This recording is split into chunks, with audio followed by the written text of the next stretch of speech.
Shalom, shalom, j'espère que vous allez bien et que vous avez passé une bonne semaine. Cette semaine, nous sommes sur la paracha Mishpatim. La paracha Mishpatim, elle vient juste après la révélation des 10 commandements et à la révélation de Har Sinaï. Et Dieu donne une série de lois qui s'adressent au peuple d'Israël. Et à ce moment-là, on a également des lois relatives aux peines, notamment sur de mauvaises actions comme le meurtre, le rapt, l'agression, le vol, etc. Et on donne aussi l'observance des fêtes saisonnières, la séparation de la viande et du lait, donc les règles de cache-route, des mitzvot. Et puis on a aussi Moïse qui monte, qui gravit le mont Sinaï pour être auprès d'Hachem 40 jours et 40 nuits pour recevoir la Torah. Il y a un élément sur lequel on va s'arrêter et qui va être le point de départ de notre Dvar Torah, ça sera pour Mishpatim, c'est la question du mensonge. Et que en fait, Mishpatim, une des demandes, c'est que en fait le mensonge est détesté par Hachem. Et il est écrit dans Mishpatim, chapitre 23, verset 7, il est dit tu t'éloigneras de tout mensonge. En fait, Dieu a horreur du mensonge. Même le roi David disait dans cet Élim que celui qui profère des paroles mensongères ne pourra pas se trouver en ma présence, c'est-à-dire en la présence de Dieu, et que le menteur est comparé à un idolâtre. Donc, on va voir l'importance d'être une personne de vérité, de shalom et de émet, comme nous le demande cette paracha Mishpatim. Je dédie ce cours à la Refoua Shelema de Yosef Bachana, de Luna Batsimcha, de Félix Reim Ben Leb, Sylvain Yeshua Ben Julie, Bouli Avram Ben Rosa, Yael Bat Esther, Fatune Bat Ramsa, Shoshana Bat Oreida, Simcha Bat Hana, Shega Bat Esther, Simcha Bat Rachel, David Ben Rachel, Viviane Bat Emma, Mazal Bat Soleika, Eliezer Bat Simcha, Mesaouda Bat Esther, Chaim Ben Raphaël Yehuda, Siman Esther Levi, Doni Hana Perez, Rachel Bat Sibi, Eliana Bat Simi, de bons enfants pour Sarah Simcha Bracha Bat Rachel, Yuit Nishmat Chaim Douyeb Bar Madeleine, Daniel Kayam, Inanalimi Bar Ruth, Lydia Mesaouda Bat Esther, Abraham Ben David, Félix Bar Nissim Eugénie, Aaron Shmuel Ben Shimon Vefreida, Marsaléa Bat Mesaouda, Rav Yosef Aloul Ben David, Shlomo Alevi, Chaya Janine Chana Bat Esther, Sacha David Chaim Bar Ruth Vavram, Shaninou Bafrivka Ben Nissim, Linda Esther Bat Kamuna, Yehuda Ben Mesaouda, Chaya Bat Perla, Tuvia Bat Yedele, tous ceux qui sont partis depuis le 7 octobre, Urida Bat Esther Alevi de Bedod, Rachamim Don Bar Mesaouda, Rav Daïda Cohen Bar Khamsa, Israël Borida Verachamim, Chana Bat Juitayeb Le Betakohen, et un bon zivou pour Ayala Batia Adassa Bat Simcha, Vered Bat Oshana, Anaël Bat Sipora Rachel, et Eleana Bat Simi. Amen, ve Amen. Et Misbor Letoda pour cette belle semaine de réussite. Amen. Alors, ça peut arriver des fois, en fait, il faut comprendre que comment est-ce qu'on apprend la question de la vérité, la question du émet, de la sincérité, du shalom, de la paix. Tout est une question d'éducation. Par exemple, ça peut arriver qu'il y a quelqu'un qui appelle à la maison, l'enfant décroche et on dit dis que je ne suis pas là. En fait, dans nos actions de tous les jours, il faut faire attention au modèle qui est donné à nos enfants et à notre entourage. C'est-à-dire que ce que vont devenir les enfants, c'est un miroir de ce que sont leurs parents. Alors, ça peut arriver de faire des erreurs, mais on va dire que dire à ses enfants de faire quelque chose, mais soi-même de faire l'opposé, c'est complètement contradictoire et ils ne pourront pas suivre ce modèle-là. Il faut incarner le modèle, c'est-à-dire dans l'action, donner à nos enfants ce que nous sommes. Donc ça, c'est la première chose. Et il faut en fait réussir à construire les enfants et la descendance pour qu'ils soient des personnes de vérité. D'accord ? Ça, c'est extrêmement important. Et plus on s'éloigne du mensonge, plus on pourra se révéler et plus finalement la bénédiction de Dieu pourra être sur nous. Parce que la vérité, la notion de vérité, c'est une des essences du judaïsme. Par exemple, il y a une histoire qui est racontée par la rabbinite Gaëlle Berdugo, qui disait qu'il y avait un l'admour de Saakolan, qui était un homme très très juste, qui vivait en Roumanie dans une période où il y avait un très grand antisémitisme après la guerre. Et il voulait racheter les prisonniers juifs qui étaient enfermés dans des maisons, dans des prisons. Et il a voulu en fait commencer à libérer ces prisonniers, sauf que on lui demandait en Roumanie que chaque tête de prisonnier coûtait 25 000 euros, ce qui est énorme. Et il voulait sortir de l'enfer, puisqu'il y avait un antisémitisme, ces prisonniers subissaient un sort atroce. Et donc il est allé aux États-Unis, il a travaillé comme un dingue, et il voulait en fait vraiment sortir tous les prisonniers juifs qui étaient. Mais 25 000 euros par personne, c'était assez énorme. Puis il prenait des risques assez importants pour pouvoir faire parvenir cet argent.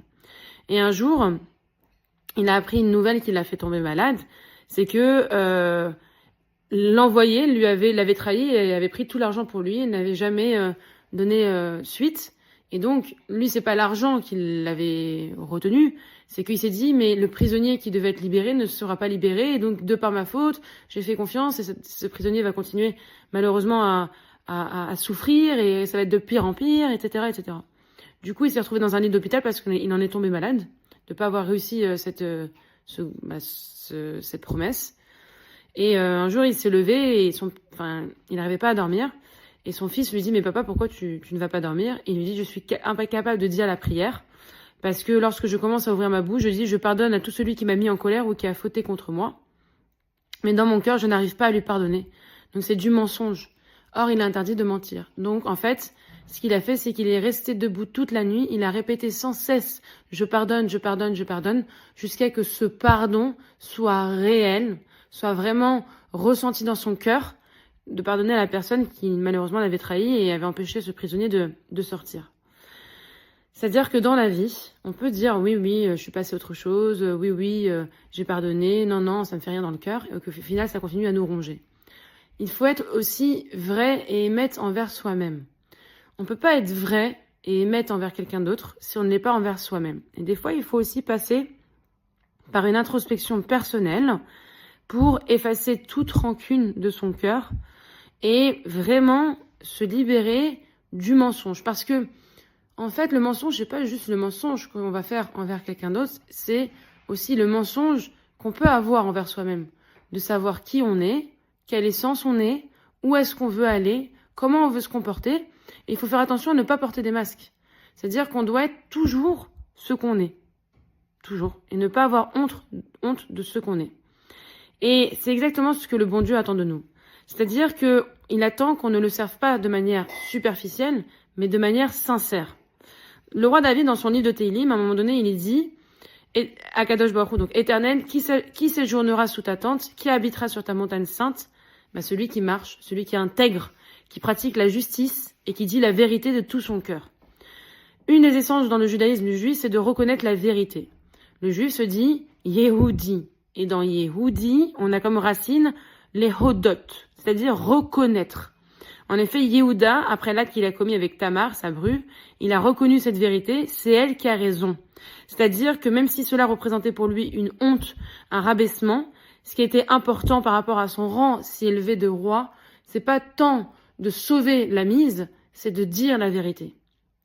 Parce qu'il y a une seule exception à la règle, par contre, alors il y a une exception entre guillemets, de pas dire entièrement la vérité, c'est le shalom, c'est la paix. C'est-à-dire que des fois, pour se émettre cette vérité, des fois on dit que toute vérité n'est pas bonne à dire. Mais attention, ça c'est seulement, c'est-à-dire on ne doit pas transformer la réalité, mais il peut arriver d'arrondir les bords pour mieux faire passer le message. Par exemple, quand l'ange est venu voir Sarah pour annoncer qu'elle allait être enceinte de Yitzhak, elle avait déjà quand même 90 ans et Abraham avait 100 ans. Et elle aurait pu dire, elle a rigolé, c'est pour ça que Yitzhak, elle a appelé son fils Yitzhak, parce que Yitzhak c'est celui qui rit. Et elle a pensé dans son cœur, mon mari est tellement vieux, comment est-ce que moi je vais pouvoir tomber enceinte avec un mari de 100 ans? Bon, elle avait que 90 ans, elle avait déjà 90 ans. Mais au moment où Dieu lui a dit ça, en fait, c'est pas ces mots-là qui sont sortis. C'est, elle a dit, je suis tellement vieille. C'est-à-dire qu'elle a inversé. Pour pouvoir, elle a modifié. Alors, elle a modifié, elle n'a pas complètement changé la réalité des choses. Parce qu'elle aussi, elle a été vieille, il faut le dire honnêtement. Mais on apprend que elle a réussi à arrondir les bords pour ne pas blesser son mari. Et on apprend que l'union entre un homme et une femme, ça dépasse toute valeur. Quelqu'un qui dit je peux rester seul, etc. Non, on n'est pas fait pour rester seul. On peut avoir des étapes de vie, mais on n'est pas fait pour rester seul. Soit parce que déjà on se réalise à travers l'autre, on se réalise à travers ses enfants. On se réalise à travers l'autre. On ne peut pas... Un homme, s'il est toute sa vie, un homme avec un grand H, homme ou femme, s'il est toute sa vie tout seul, il ne pourra jamais se construire parce que il n'a que lui comme référence. Et quelquefois, on a besoin de références pour soit s'éloigner de ces personnes-là parce qu'elles ne sont pas des bonnes personnes, et en tout cas pas pour se comparer, mais pour voir que ce modèle-là ne nous correspond pas, et au contraire aller vers des modèles beaucoup plus sains et beaucoup plus intéressants, quoi, finalement. Mais on voit que, par exemple, Akadosh Baruch Hu, par exemple, dit qu'on peut effacer le nom de Dieu pour le shalom. Mais c'est une interdiction de la Torah, parce que, en fait, par exemple, lorsqu'on écrit dans la Torah, et qu'il y a une erreur, aussi on écrit sur une mésozote et qu'il y a une erreur, il est interdit d'effacer le nom de Dieu. Jamais on efface le nom de Dieu. Par contre, ce qu'on va faire, c'est qu'on va modifier. On va racler le morceau du parchemin sur l'écueil qu'on a fait pour abîmer aucune lettre et on va réécrire. D'accord? Donc on n'efface pas tout, mais on peut modifier et réécrire pour, en fait, remettre la vérité. Donc, ce qui est important, c'est que l'entente, là si on vient sur la question du shalom, c'est-à-dire de la paix et de la vérité entre deux personnes, ce qui est extrêmement important, c'est que pour que la bénédiction et les éléments entre deux personnes puissent fonctionner, c'est que la réussite et la protection revient sur l'entente. Et cette entente, elle ne fonctionne, encore une fois, je répète, que s'il y a une vérité entre les deux personnes. S'il n'y a pas de masque, si les deux personnes se présentent l'une à l'autre comme elles sont, qu'elles n'ont pas besoin de mentir, elles sont juste naturellement elles-mêmes, et à ce moment-là, l'entente peut se faire. Parce qu'à un moment donné, quoi qu'il arrive, les masques finiront par tomber, et malheureusement, quand ces masques tombent, et que la vérité éclate, finalement, eh bien là, c'est une forme de trahison. Et des personnes qui pensaient que la personne était ainsi, se rendent compte qu'elles se sont complètement trompées. Donc il y a une forme, pas seulement d'échec, mais de l'impression d'avoir été berné, c'est la première chose. Et l'autre élément, c'est que la vérité ne pourra plus, une fois qu'elle a été éclatée, ne pourra plus être altérée. C'est pour ça qu'il est important, entre deux personnes, de s'investir au maximum, de savoir faire des concessions, de savoir arrondir les bords, pas pour mentir, bien au contraire, pour dire la vérité, mais avec, pas des pincettes, mais avec des nuances. Parce que, aussi, il faut faire attention de la manière dont on dit les choses aux personnes. On n'a pas tous la même sensibilité, j'avais déjà fait un cours sur ça. Et il faut aussi s'adapter à la sensibilité de l'autre, parce qu'on n'a pas les mêmes référents, on n'a pas les mêmes éducations, on n'a pas les mêmes vies, on n'a pas les mêmes relations à certains mots, etc. Donc il faut faire attention surtout de ne pas blesser l'autre, mais il est toujours important de se comporter avec harmonie, avec shalom, avec paix et avec vérité, donc avec émet et beaucoup de justice. Donc voilà. Donc en tout cas, je vous souhaite Shabbat Shalom, qu'on puisse s'investir dans chacune de nos relations, qu'elles soient amicales, matrimoniales, etc. Mais toujours en arrondissant les bords, en étant des personnes sensées et en faisant toujours le bien autour de nous.